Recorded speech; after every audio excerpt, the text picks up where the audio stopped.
Hi, hello, welcome back to my channel. My name is Rachel Dykheis.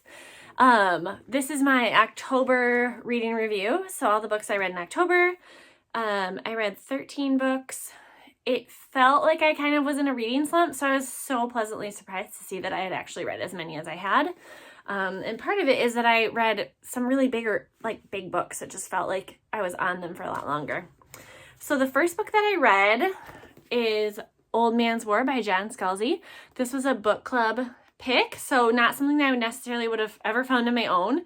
This book was originally written in 1969, and honestly, it still holds up. This is a really delightful science fiction. It is not young adult. There is some swearing in here.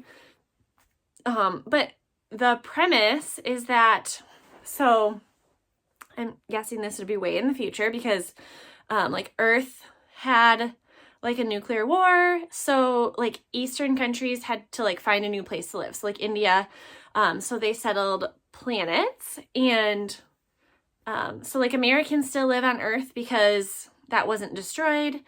But there's a lot of planetary warfare happening. There's a galactic empire kind of. So our main character, John, it's his 75th birthday, and when you're 75, you can join the army, but you don't ever get to come back to Earth, so it's you sign on and you're done. So it's called the Old Man's War because you have to be 75 or plus to join. So he's pretty sure that they're gonna do something to his body to make him stronger, right? Because he's 75 years old. So he doesn't know the full extent of it. This book does such a good job in as few pages as it has of world building and making explaining some really high level science fiction just very easily. So it just makes it so you can just believe what's happening. This is the beginning of a series, so I will probably read the next one. I gave this 4 stars. So kind of one of the big twists of what happens, I'm not gonna spoil everything, but his long dead wife for 5-ish years, I think, he runs into her in space, but she has no memory of him. So that's kind of one of the twists, and you got to figure out why and what happened, because she died on Earth. So yeah, so you learn more about that, and then there's more books. I'm not sure how many there are, but yeah, so we'll see.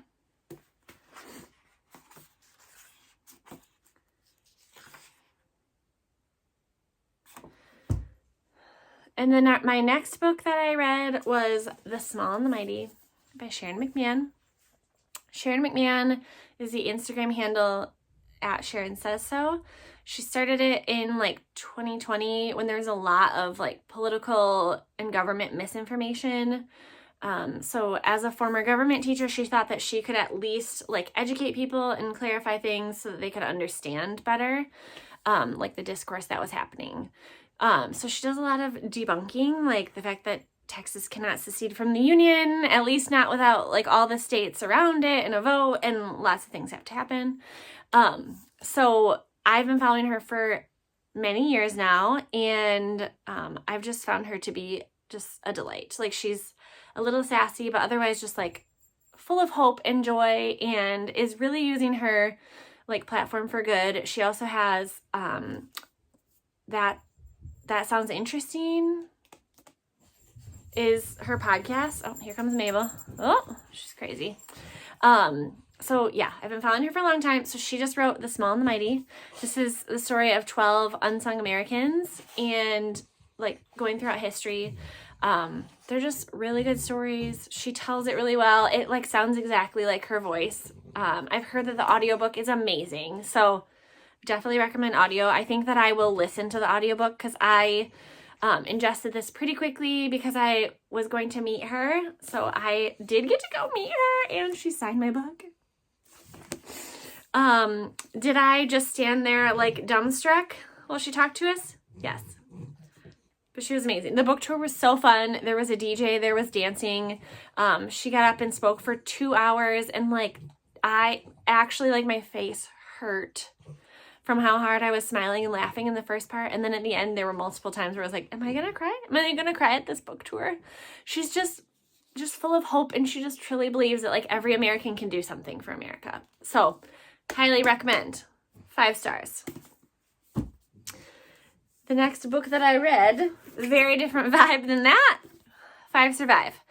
So Holly Jackson is the writer of Good Girl's Guide to Murder. I loved that series. I think I gave it like 5, 4, and 5 stars for the 3 books. This is just a standalone novel. So our characters are taking an RV down to spring break, and they break down, and it turns out that they didn't just break down. There's a shooter out there who wants one of them to like share their secret. So they don't know who has the secret and what the secret is and how it's affecting them. And they're trying to survive. So it's just like a really like an easy read that's fast paced and just enjoyable. Sorry for all the jingling. It's just Mabel.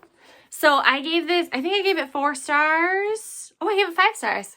Yeah, it was just good. Just a good time, right? Like, sometimes you just don't need to think deeper than that. The next book that I read was The Briar Club by Kate Quinn. So this is one that I have been waiting for because I love the Rose Code, the Diamond Eye, like the Alice Network is really good. But her last 2 I've given 5 stars to. This one I gave 4 stars to. It was just like a different style, which was super interesting, but it also just it took a little bit to get into. Otherwise, very well told. I was interested in all these characters. Okay, Mabel was in her crate for a little bit while I was gone, so she's like freaking out right now. So this is McCarthy era, like, what is that, 1960s? So the setting is, I think the Briar is like the house that they live in. So it's like this tenant house, and every tenant has a different story and a different background. So like we have a lesbian, we have someone who is like in love with a mobster. We have like I'm pretty sure there's like a Russian. So they all have interesting stories, and they're all coming together and just like being neighbors to each other, and their stories kind of coincide. And there's like, you find out right away that there's a murder. You don't know who's murdered or who did it. So it, like, as the stories come together, you piece it together, and you kind of like spend time in one point of view and then switch to another. So it's not like chapter by chapter. So just, yeah, kind of a different like way to tell the story. So, yeah, I enjoyed it. Still historical fiction, just a little bit different than her other ones have been. Then I finally finished Rhythm of War by Brandon Sanderson. This book is 1,232 pages. I really just don't know that it has any business being that long. I could maybe forgive it if it wrapped up the story, you know? But I found out that there's another one coming out in December. I gave this 3.5 stars. So some interesting things are happening in their story now, but some of the characters are getting very annoying. And I'm hoping that this is just, you know, like the annoying, like, character arc right before they get amazing. So I'm still, like, in it. But when this takes you 2 months to read, so I started this on September 7. I read this all of September and half of October. And yeah, I just can't say it was a great time. Like, it's good writing. I think it's going to have a great payoff, but gosh, some of this epic fantasy is just too epic. It's just too much. So that's my 2 cents on that. I can't tell you if I would recommend it until I know how it ends up, because maybe it'll all be worth it. Maybe. All the Colors of the Dark by Chris Whitaker. This is a 5-star. This is, so people had a hard time like saying what this book was, and I get it now. So it starts with an event. That event like finishes, but then we still are dealing with it for like 20 years. The fallout of it and the characters, but it's just it's written so well that you just want to know where it's going. Like, and I don't know. I just really liked it. It's 600 pages, but it just moves so well. And the chapters are like a few pages long, which just makes it feel like you're making progress always. So our main character is Patch. Patch is kidnapped by a serial killer while he's defending another girl. So he like saves this girl's life, which is also like a big part of the story later on. And while he is being held by this man, there's another girl with him. But he doesn't really know that much about her because they're kept in the dark always. So then when he is rescued, he's still always looking for her because he thinks that she's still like being held or is somewhere else in the world like looking for him. So he looks for her for like 15, 20 years. The other part of the story is that his best friend Saint never gave up on him and like made the cops find him. So Saint is the real hero of the story. She's amazing. Love her so much. And so we follow like her story as well. Their paths like intertwine different places. And it's just a very like satisfying ending while also just feeling very realistic in that this event really messed up this town and all these people. Yeah, so I highly recommend this book. I guess it's kind of historical fiction and like a slow mystery. But 5 stars was a good time. While being a bad time, if you know what I mean. Like, it was good. Then I listened to Smoke Gets in Your Eyes because my book club is going to read it in a few months. And like when I have to have it on hold from the library, then I try to like get ahead of some of the reading because otherwise it's hard to get it at the time that you want. So this became available. So this is by Caitlin Dowdy. So it's Smoke Gets in Your Eyes and Other Tales from the Crematory. So she starts working in a crematorium while she's thinking about her life path. And then, so she tells stories about working there, which is very interesting. I feel like we're so removed from death, which is one of the themes that I really don't know what happens besides like going to funerals and like knowing that like what happens, but like hearing stories of it is just super interesting that like this is her job. So then she does go to mortuary school and you learn more about that. I gave this book 4 stars. Yeah. It was entertaining. It's interesting to get like a behind the scenes look. Yeah. If you're interested in crematories, it's the book for you. An interesting memoir. And then I have been seeing this book, My Dark Romeo by Parker Huntington and L.J. Shen.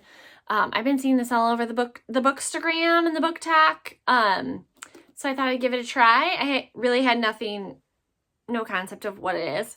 So it's like a Romeo and Juliet retelling kind of, like, yeah, loosely. So our main character is Romeo. He like basically tricks our main character into marrying him. And then I bet you can't guess what happens. It's spicy. It's kind of cringe, but I had fun with it. I thought it was a good time. 4 stars. I also just love reading books about rich people. It's just fun. It's fun when you can just go out and like buy a city, you know? No worries. Then I listened to Vengeance of the Pirate Queen, which Daughter of the Pirate King, Daughter of the Siren Queen is a duology that I loved. So it's the one character, her dad is the Pirate King, her mom is the Siren Queen, and you follow her around with her heritage. So this is kind of like it's in the same world, but it's not really a continuation of the story. So this is her, her friend, her assassin. Something happens to her. She wakes something up and then has to deal with it. It was good. It was fine. I don't know that the story needed to be told. So I gave it a 3. It was fine. I would recommend Daughter of the Pirate King, Daughter of the Siren Queen. Those were good. And it was like a romance. Oh, it's good. Then, speaking of duologies, Two Twisted Crowns. I thought this was, so One Dark Window, Two Twisted Crowns. I thought we were going to keep going because fantasy loves to just keep going forever, whether there's a story to tell or not. I'm speaking to you, Sarah J. Maas. Sometimes it's okay to just know where your story is going and end it. Just finish it.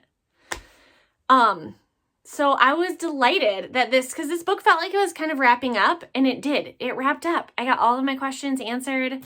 And in the acknowledgments, it said, like, it was hard to write this duology. Love it. I love it. Would I read more books if there was more in a series? Yes, because this was another 5-star. It was great. It was like a quest book that didn't feel very questy, you know? So we're looking... the other book is, there's so much world to build. So our main character, Elspeth, she got a fever as a child, which left her with magic. So normally people with that fever are killed because they get magic and it threatens the king. There's also a magical deck of cards in this kingdom, that the different cards, like different suits, do different things. So people are looking for this deck always. So in the first book, Elspeth has a monster inside her and a lot of power, and things happen with that. And this is the conclusion. So I feel like I can't really tell you anything about this book, but know that there are trees involved, spirit of the woods, creepy magic. It's like it's kind of like a little bit more of like a gothic fantasy, because it's not like it's bad things happen the whole time. There's some bad characters. The twists and turns are great. In our first book, there's just like a little bit of a romance. And so we build on that a little bit, but there's also like a little bit of spice with another couple. Just loved it. I had a great time. Two Twisted Crowns by Rachel Gillig. Then I listened to, so this is a book that it's not the season 4, but I've had it on hold and declined it so many times, because when I first put it on hold, it was like just enough months away that I thought I would get it around Christmas time, and I didn't. So that's why I have a hard time with the seasonal books on Libby, because sometimes they just suddenly appear, even though they were supposed to have 6 months before they came to you. So here's Wreck the Halls by Tessa Bailey. This was fine. I don't love Tessa Bailey. And this was exactly what I expected. So our main characters, Beat and Melody, their moms were a duo, like a pop duo, who had a falling out like 20 years ago. And these two met at one point when they were younger and like basically fell in love at first sight, but never interacted again, which that's kind of, you gotta just be in it for the story to actually care about these people. But then so yeah, this is like 15, 20 years later, and they interact again, and they are like in love, and Beat is being blackmailed by someone and needs money, and there's a TV producer that offers them money if they will like make a reality show that follows them around trying to get their moms to reunite for the holidays. This is like kind of a fun premise. It's spicy. The spice is nice. I also just feel like when I listen to romance, I have a harder time because I know it just sounds like cheesier when someone reads it to you, you know? Where I think that if I'm reading it, then I read it, I don't know. It's better in my head when I read it than if it's an audiobook. So I gave that one 3 stars. So it's not bad. I'm not recommending it, but it's a holiday romance. Okay, this is Mabel. She's being super crazy. Stop it. Stop it. Who's that? Who's that, man? All right, so then I was going to read Golden Sun, which is the second in the Red Rising books. And I like started it and just was not the mood. It was not. And I was going away for the weekend, so I just wanted something I could like read on a plane and not have to think about people like murdering each other. So, The Rom-Commers by Catherine Center. I've had this book for months. I got it from Book of the Month, but not for the Book of the Month. I feel like this came out in like August, and I just kept being like, oh, I'll read it, and then I just didn't. So I devoured this in like a day.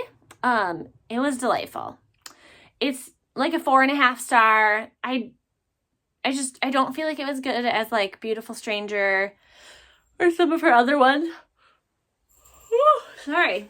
Like Things You Save in a Fire. Oh my gosh, I love that one so much. But this was cute. So our main character is Emma.